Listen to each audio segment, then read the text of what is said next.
Chapter 9. Good morning, Superintendent Battle. Dr. Roberts rose from his chair and offered a large pink hand smelling of a mixture of good soap and faint carbolic. How are things going? He went on. Superintendent Battle glanced around the comfortable consulting room before answering.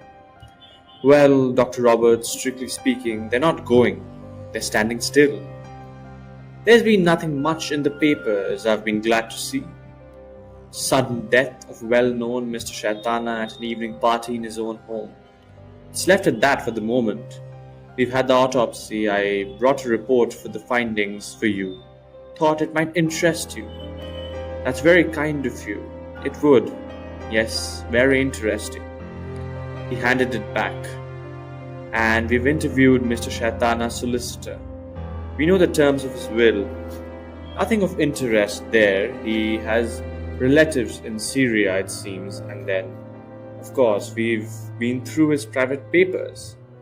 Was it fancy, or did that broad, clean-shaven countenance look a little strained, a little wooden? And, said Dr. Roberts. Nothing, said Superintendent Battle, watching him. There wasn't a sigh of relief. Nothing so blatant as that. But the doctor's figure seemed to relax just a shade more comfortably in his chair. And so you've come to me. And so, as you say, I've come to you.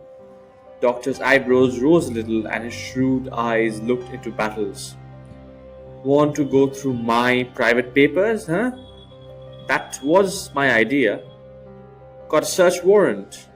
No. Well, you could easily get one enough, I suppose. I'm not going to make difficulties. It's not very pleasant being suspected of murder, but I suppose I can't blame you for what's obviously your duty. Thank you, sir, said Superintendent Battle with real gratitude. I appreciate your attitude, if I may say so, very much. I hope all the others will be as reasonable as you for sure. What can't be cured must be endured, said the doctor good-humouredly. He went on. I've finished seeing my patients here. I'm just off on my rounds. I leave you my keys and just say a word to my secretary and you can rootle to your heart's content. That's all very nice and pleasant, I'm sure, said Battle. I'd like to ask you a few more questions before you go. About the other night. Really, I told you all I know. No, not that other night. About yourself. Well, man, ask away. What do you want to know? I'd like a rough sketch of your career, Dr. Roberts, birth, marriage, and so on.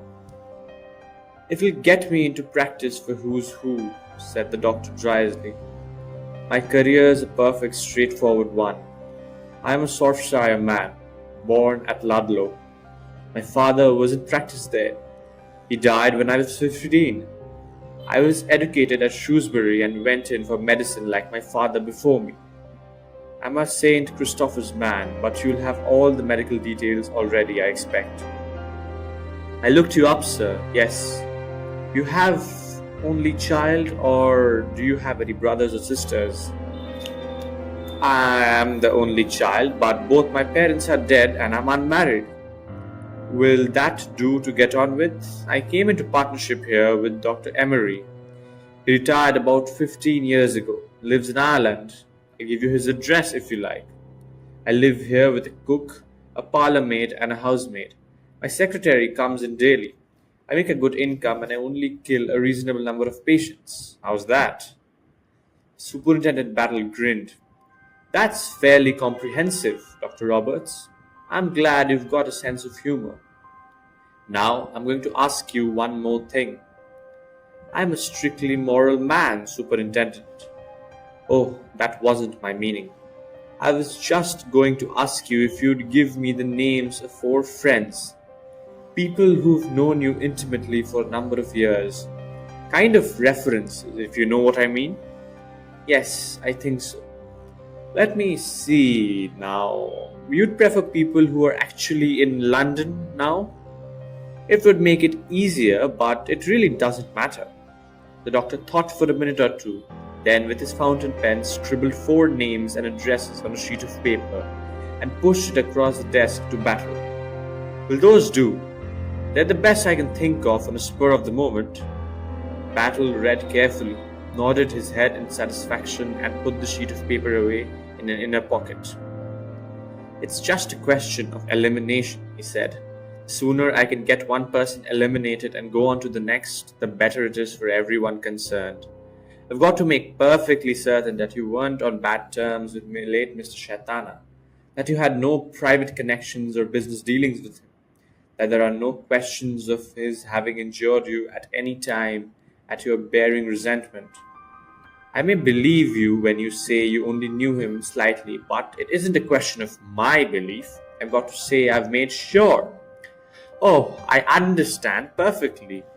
You've got to think everybody's a liar till he's proved he's speaking the truth. Here are my keys, Superintendent. That's the drawers of the desk, that's the bureau, that one's the key of the poison cupboard. Be sure you lock it up again. Perhaps I'd better just have a word with my secretary. He pressed a button on his desk. Almost immediately the door opened and a competent-looking man, a young woman, entered.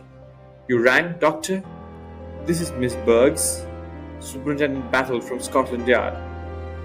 Miss Bergs turned a cool glaze on Battle. It seemed to say, Dear me, what sort of animal is this? I should be glad, Miss Bergs, if you will answer any questions Superintendent Battle may put to you, and give him any help he may need. Certainly, if you say so, Doctor. Well, said Roberts, rising, I'll be off. Did you put the morphia in my case? I shall need it for the Lockhart case. He bustled out, still talking, and Miss Bergs followed him. She returned a minute or two later to say, Will you press that button when you want me, Superintendent Battle? Superintendent Battle thanked her and said he would do so. Then he set to work. His search was careful and methodical. Though he had no great hopes of finding anything of importance, Robert's real acquiescence dispelled the chance of that.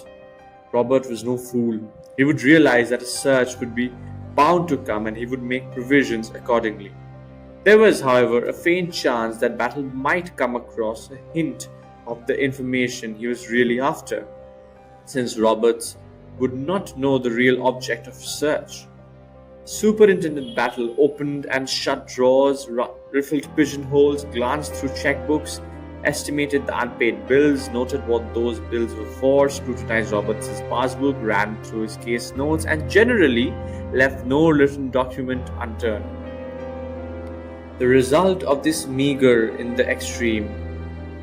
He next looked along through the poison book, noted the wholesale firms in which the doctor dealt and the system of checking, relocked the cupboard and passed on to the bureau. The contents of the latter were of a more personal nature, but Battle found nothing germane to his search. He shook his head, sat down in the doctor's chair, and pressed the desk button. Miss Bergs appeared with a commendable promptitude. Superintendent Battle asked her politely to be seated and then sat studying her for a moment, before he decided which way to tackle her. He had sensed immediately her hostility, and he was uncertain whether to provoke her into unguarded speech by increasing that hostility or whether to try a softer method of approach. I suppose you know what all this is about, Miss Bergs, he said at last. Dr. Roberts told me, said Miss Bergs shortly. The whole thing's rather delicate, said Superintendent Battle. Is it? Well, it's rather a nasty business. 4 people are under suspicion and one of them must have done it. What I want to know is whether you've ever seen this Mr. Shaitan. Never. Ever heard Dr. Roberts speak of him? Never, no. I'm wrong. About a week ago, Dr. Roberts told me to enter up a dinner appointment in his engagement book. Mr. Shaitana, 8:15 on the 18th. And that is the first you ever heard of this Mr. Shaitana. Yes. Never seen his name in the papers. He was often in the fashionable news. I've got better things to do than reading the fashionable news. I expect you have. Oh, I expect you have, said the superintendent mildly. Well, he went on, There it is, all four of these people will only admit to knowing Mr. Shaitana slightly. But one of them knew him well enough to kill him. It's my job to find out which of them it was. There was an unhelpful pause. Miss Berg seemed quite uninterested in the performance of Superintendent Battle's job. It was her job to obey her employer's orders and sit here listening to what Superintendent Battle chose to say and answer any direct questions he might choose to put to her. You know, Miss Bergs, the superintendent found it uphill work, but he persevered.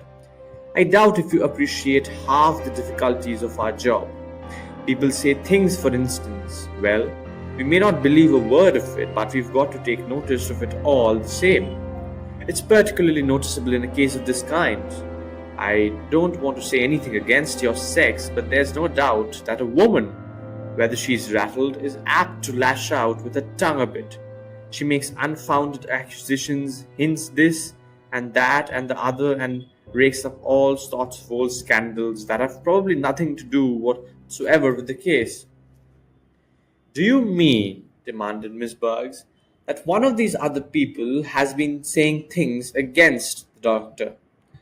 And not exactly said anything, said Battle cautiously, but all the same, I'm bound to take notice. Suspicious circumstances about the death of a patient, probably all a lot of nonsense. I'd be ashamed to bother the doctor with.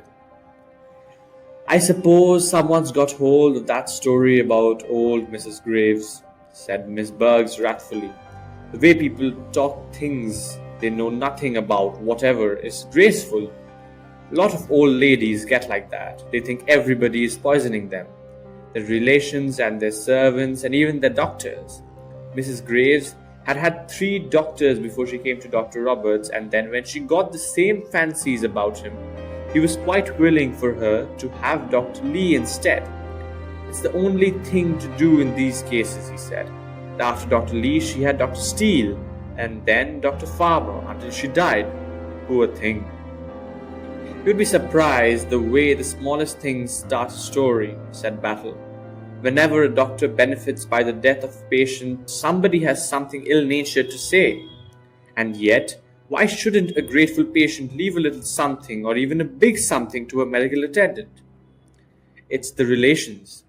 I always think that there's nothing like death for bringing out the meanness of human nature. Squabbling over who's to have what before the body is cold. Luckily, Dr. Roberts has never had any trouble of that kind. He always says he hopes his patients won't leave him anything. I believe he once had a legacy of £50 and he's had 2 walking sticks and a gold watch, but nothing else. It's a difficult life, that of a professional man, said Battle with a sigh. He's always open to blackmail. The most innocent occurrences lend themselves sometimes to a scandalous appearance. A doctor's got to avoid even the appearance of evil. That means he's got to have his wits about him, good and sharp. A lot of what you say is true, said Miss Bergs. Doctors have a difficult time with hysterical women. Hysterical woman? That's right, I thought in my own mind. That was what it's amounted to. I suppose you mean that dreadful Mrs. Craddock? Battle pretended to think. Let me see, was it 3 years ago, no more? 4 or 5, I think. She was a most unbalanced woman. I was glad when she went abroad, and so was Dr. Roberts. She told her husband the most frightful lies. They always do, of course. Poor man, he wasn't quite himself. He'd begun to be ill. He died of anthrax, an infected shaving brush. I had forgotten that, said Battle untruthfully. And then she went abroad and died not long afterwards. But I always thought she was a nasty type of woman. Mad, you see. I know the kind. Very dangerous they are. Doctors got to give them a wide berth whereabouts. Where did she die abroad? I seem to remember. Egypt, I think it was. She got blood poisoning. Is when he suspects that one of his patients is being poisoned by one of their relatives. What's he to do? He's got to be sure or else hold his tongue. And if he's done the latter, then it's awkward for him if there's talk of foul play afterwards. I wonder if any case of that kind has ever come to Dr. Roberts' way. I really don't think it has, said Miss Burks, considering. I've never heard of anything like that. From the statistical point of view, it would be interesting to know how many deaths occur among a doctor's practice per year. For instance, now you've been with Dr. Roberts some years? 7. 7. Well, how many deaths have there been in that time offhand? Really, it's difficult to say. Miss Burks gave herself up to calculation. She was by now quite bored and unsuspicious. 7, 8, of course. Can't remember exactly. I shouldn't say more than 30 in the time. Then I fancy Dr. Roberts must be a better doctor than most, said Battle genially. I suppose, too, most of his patients are upper class. They can afford to take care of themselves.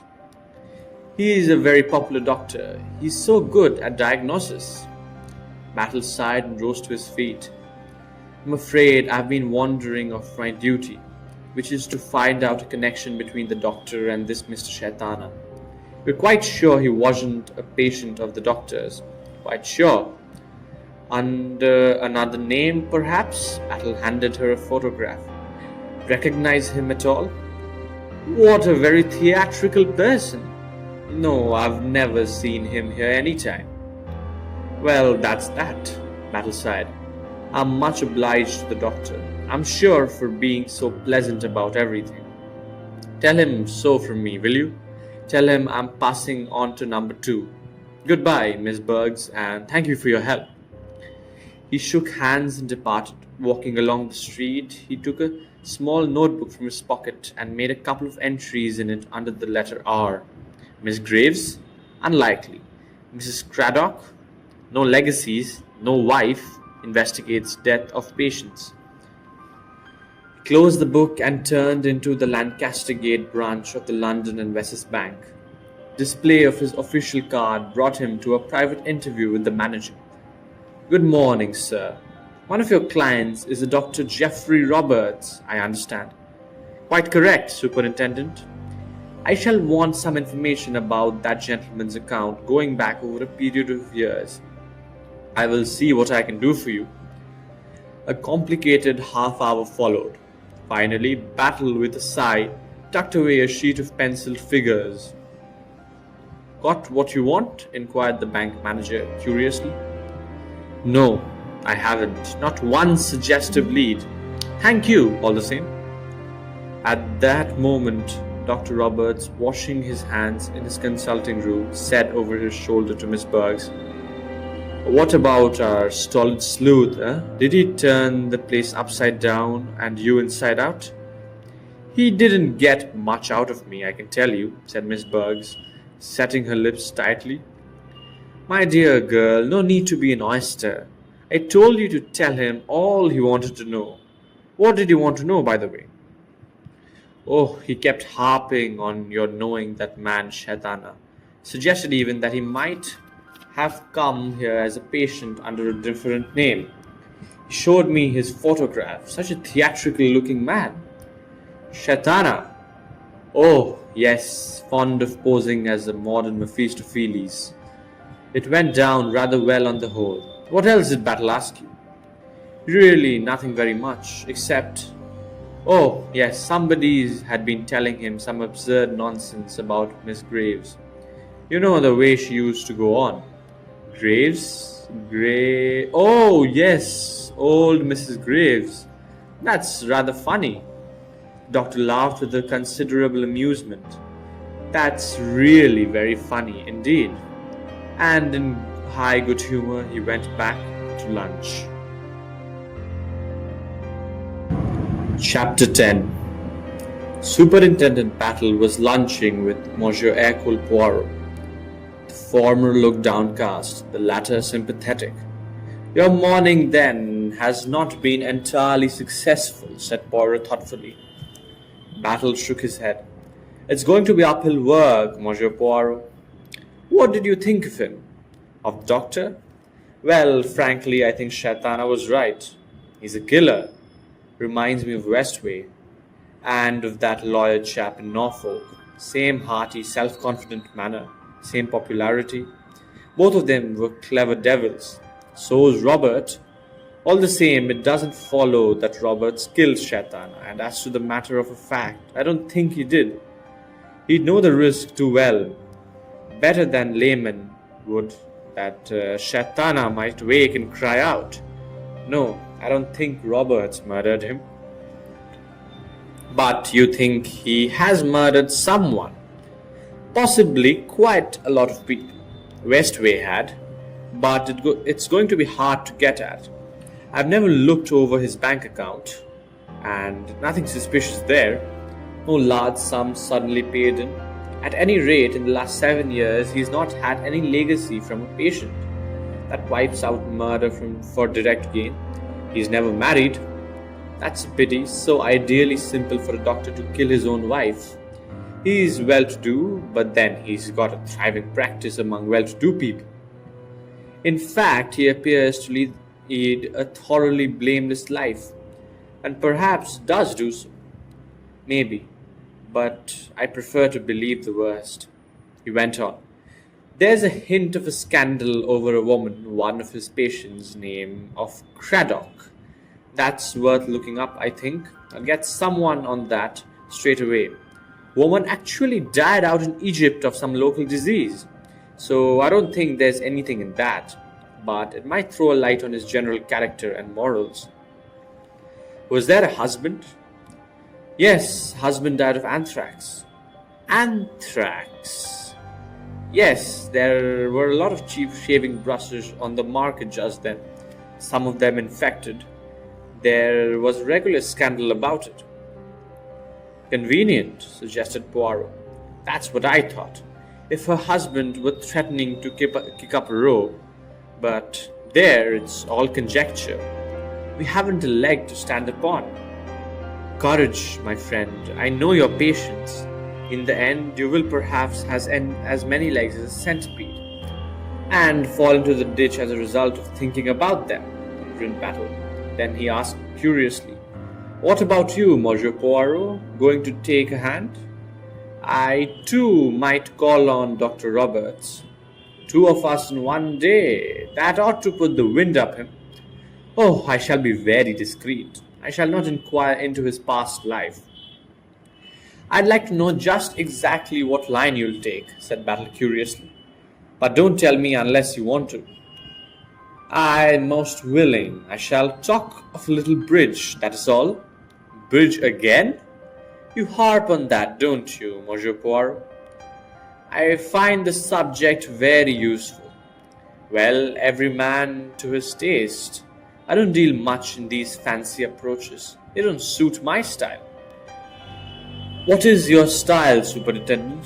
The Superintendent met the twinkle in Poirot's eye with the unanswering twinkle in his own. A straightforward, honest, zealous officer doing his duty in the most laborious manner.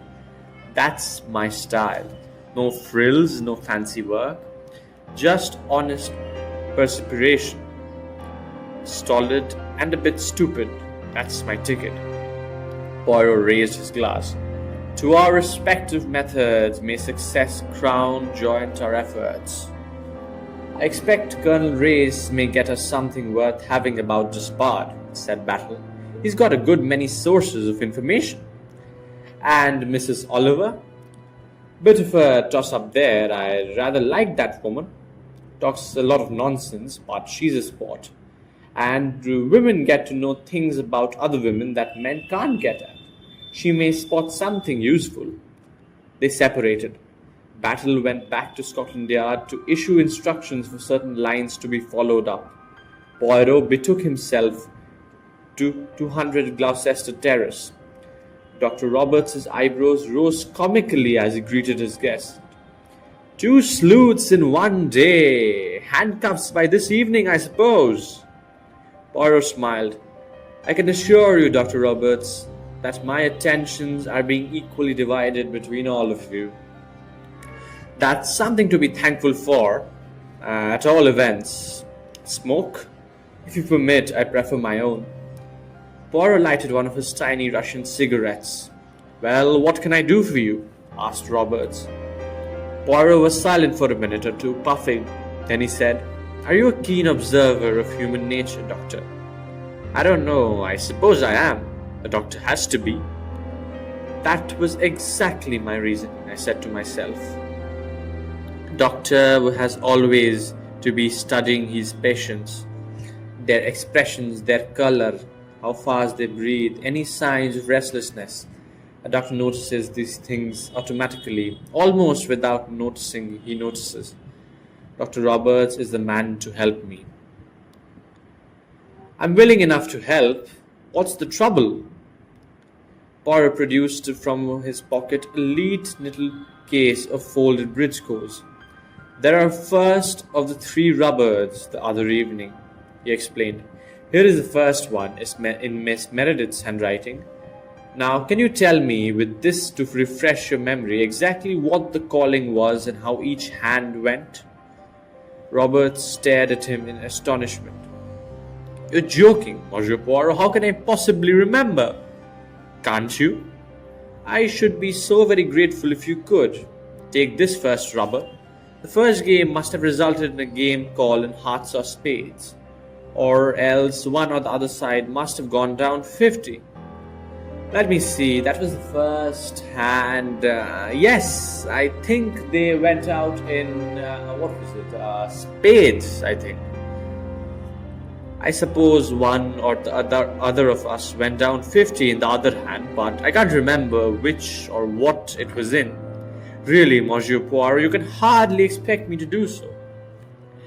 "Can't you remember any of the calling onto the hands?" "I got a grand slam, I remember that. It was double too. And I also remember going down a nasty smack, playing 3-note trumps. I think it was, went down a packet, but that was later on." "Do you remember with whom you were playing?" "Mrs. Lorimer. She looked a bit grim, I remember.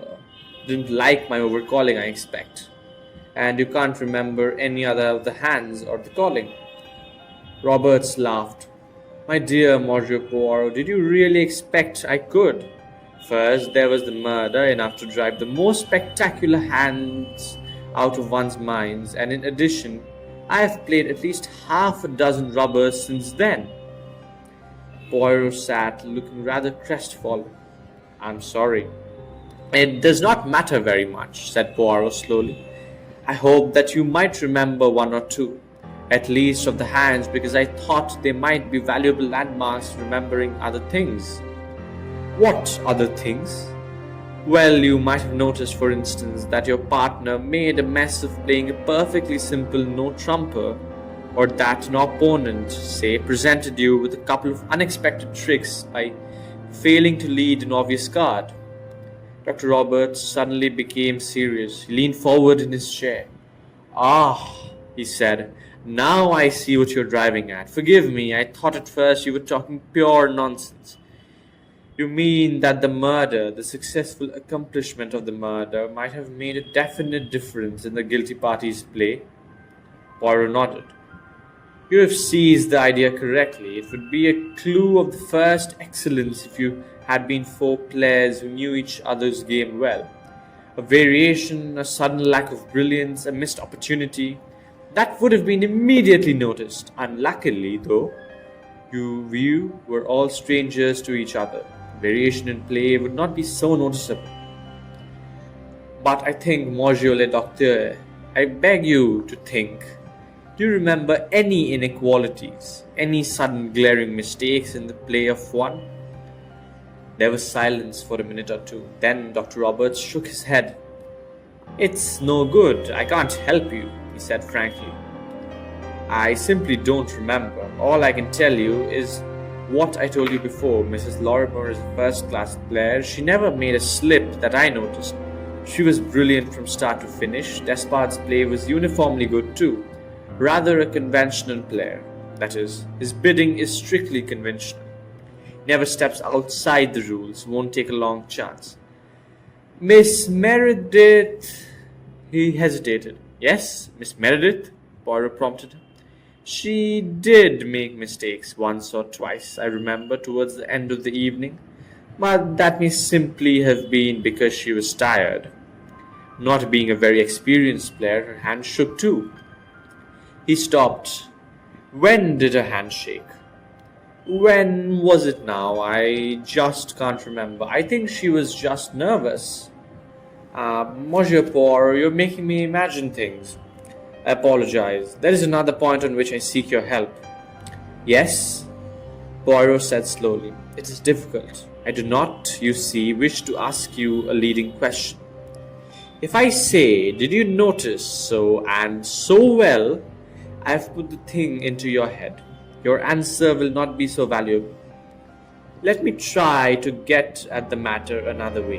If you will be so kind, Dr. Roberts, describe to me the contents of the room in which you played. Roberts looked thoroughly astonished. The contents of the room? If you will be so good. My dear fellow, I simply do not know where to begin.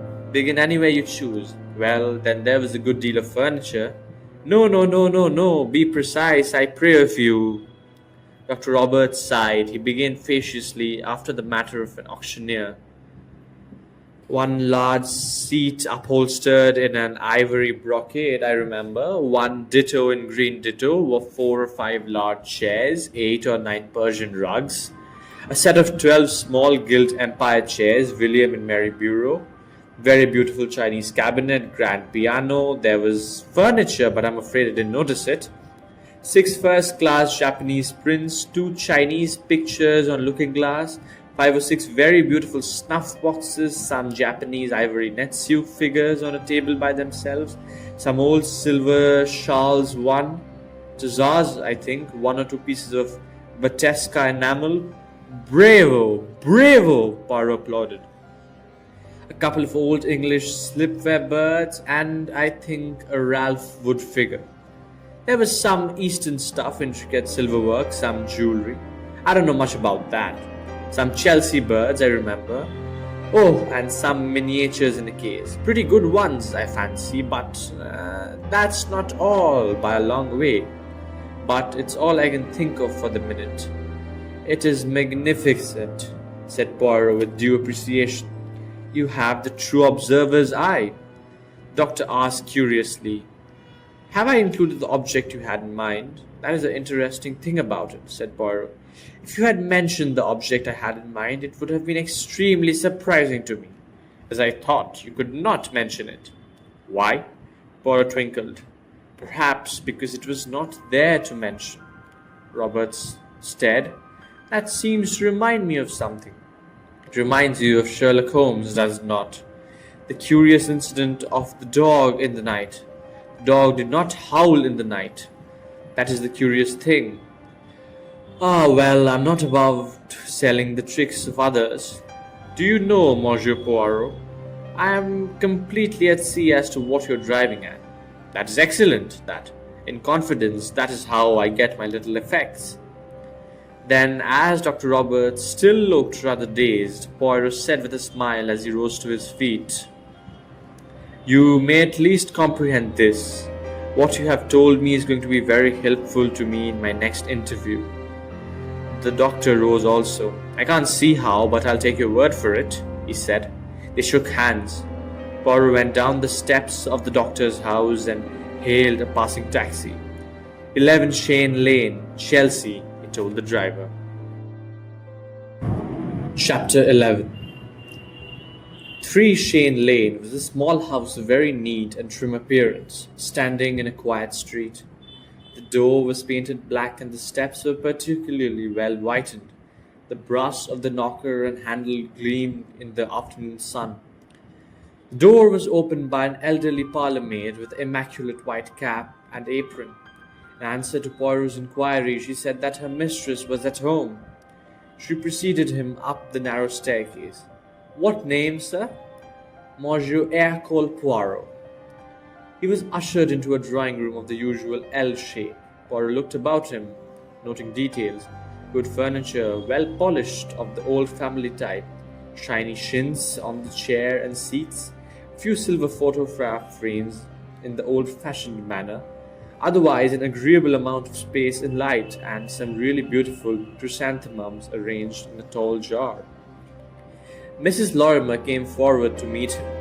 She shook hands without showing any particular surprise at seeing him, indicated a chair, took one herself, and remarked favorably of the weather.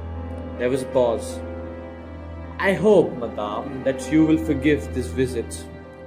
Looking directly at him, Mrs. Lorimer asked, "Is this a professional visit?" "I confess it.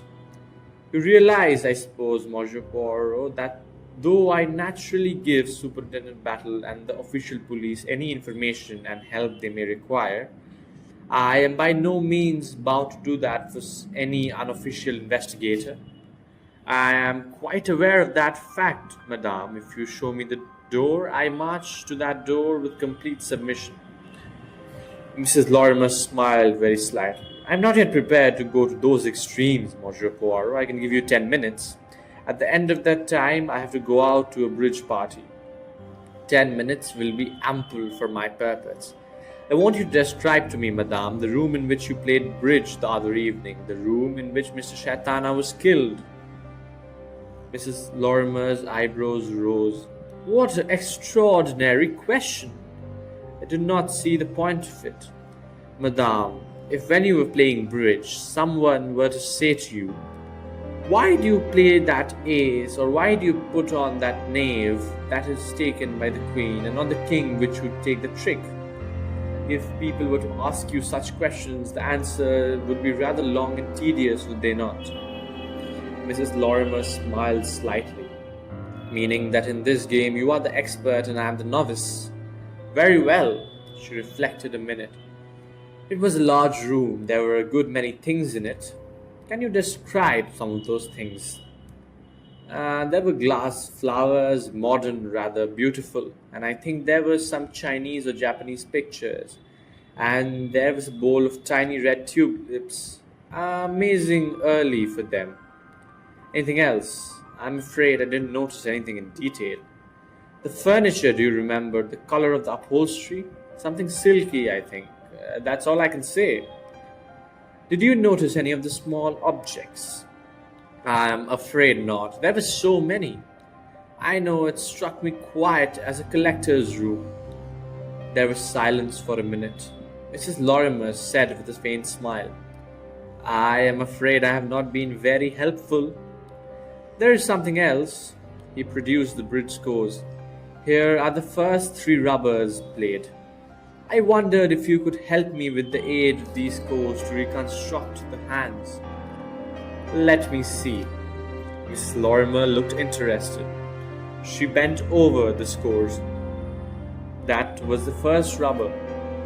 Miss Meredith and I were playing against the 2 men. The first game was played in 4 spades. We made it an over trick. Then the next hand was left at 2 diamonds and Dr. Roberts went down 1 trick on it. There was quite a lot of bidding on the 3rd hand. I remember Miss Meredith passed. Despard went a heart. I passed. Dr. Roberts gave a jump bid of 3 clubs. Miss Meredith went 3 spades. Major Despard bid 4 diamonds. I doubled. Dr. Roberts took in 4 hearts. They went down 1. "Excellent," said Poirot. "What a memory!" Miss Lorimer went on, disregarding him. "On the next hand, Major Despard passed, and I bid on no trump. Dr. Roberts bid 3 hearts. My partner said nothing. Despard put his partner to 4. I doubled and then went down 2 tricks. Then I dealt, and we went out on a 4 spade call." She took up the next score. "It is difficult, that. Major Despard scores in the cancellation manner. I rather fancy both sides went down 50-50 to start with. Then Dr. Roberts went to 5 diamonds and we doubled and got him down 3 tricks. Then we made 3 clubs, but immediately after the others went game in spades. We made the second game in 5 clubs. Then we went down 100. The others made 1 heart. We made 2 no trumps and we finally won the rubber with a 4 club call." She picked up the next score. "This rubber was rather a battle, I remember. It started tamely. Major Despard and Miss Meredith made a 1 heart call. Then we went down a couple of 50s trying for 4 hearts and 4 spades. Then the others made game in spades, no one trying to stop them. We went down three hands running after that, but undoubled. Then we won the second game in no trumps. Then a battle royale started. Each side went down in turn. Dr. Roberts overcalled, but though he went down badly once or twice, his calling paid. For more than once, he frightened Miss Meredith out of bidding her hand. Then he bid an original two spade. I gave him three diamonds. He bid four no trumps. I bid five spades, and he suddenly jumped to seven diamonds. We were doubled, of course. He had no business to make such a call. By a kind of miracle, we got it. I never thought we should when I saw his hand go down. If the others led hard, we would have been three tricks down. As it was they led the things of clubs, and we got it. It was really very exciting. A grand slam vulnerable double. It causes the emotion that, I admit it, I have not the nerve to go for the slams. I content myself with the game. Oh, but you shouldn't, said Mrs. Lorimer with an energy. You must play the game properly. Take the risks, you mean? There is no risk if the bidding is correct. It should be a mathematical certainty. Unfortunately, few people really bid well. They know the opening bids, but later they lose their heads. They cannot distinguish between a hand with winning cards and a hand with losing cards. But I mustn't give you a lecture on bridge or on the losing count, Monsieur Poirot. It would improve my play, I'm sure, madame. Miss Lorimer resumed her study of the score. After that excitement, the next hands were rather tame. Have you the fourth scored there? Ah, yes, a ding-dong battle neither side able to score below. It is often like that as the evening wears on. Yes, one starts tamely and then the cards get worked up. Or collected the scores and made a little bow. Madame, I congratulate you. Your card memory is magnificent. You remember, one might say, every card that was played. I believe I do. Memory is a wonderful gift. With the past is never the past, I should imagine, madame, that to you the past unrolls itself, every instant clear as yesterday. Is that so? She looked at him quickly, her eyes were wide and dark. It was only for a moment, then she had resumed her woman of the world manner. But Hercule Poirot did not doubt. That shot had gone home. Mrs. Lorimer rose. I'm afraid I shall have to leave now. I'm so sorry, but I really mustn't be late. Of course not, of course not. I apologize for trespassing on your time. I'm sorry I haven't been able to help you more, but you have helped me. I hardly think so. She spoke with decision, but yes, you have told me something I wanted to know. She asked no question as to what that something was. He held out his hand. Thank you, madame, for your forbearance. She shook hands with him. She said, You are an extraordinary man, Monsieur Poirot. I am as the good God made me, madame. We are all that, I suppose. Not all, madame. Some of us have tried to improve on his pattern. Mr. Shaitana, for instance. In what way do you mean? He had a very pretty taste in objects, and he should have been content with that. Instead, he collected other things. What sort of things? Well, shall we say sensations? And don't you think that was a bit dangerous? Poirot shook his head gravely. He played the part of the devil too successfully, but he was not the devil. He was a stupid man, and so he died. Because he was stupid? It is the sin that is never forgiven and always punished, madame. There was silence. Then Poirot said, I take my departure. 1,000 thanks for your amiability, madame. I will not come again unless you send for me. Her eyebrows rose. Dear me, Monsieur Poirot, why should I send for you? You might. It is just an idea. If so, I will come. Remember that. He bowed once more and left the room.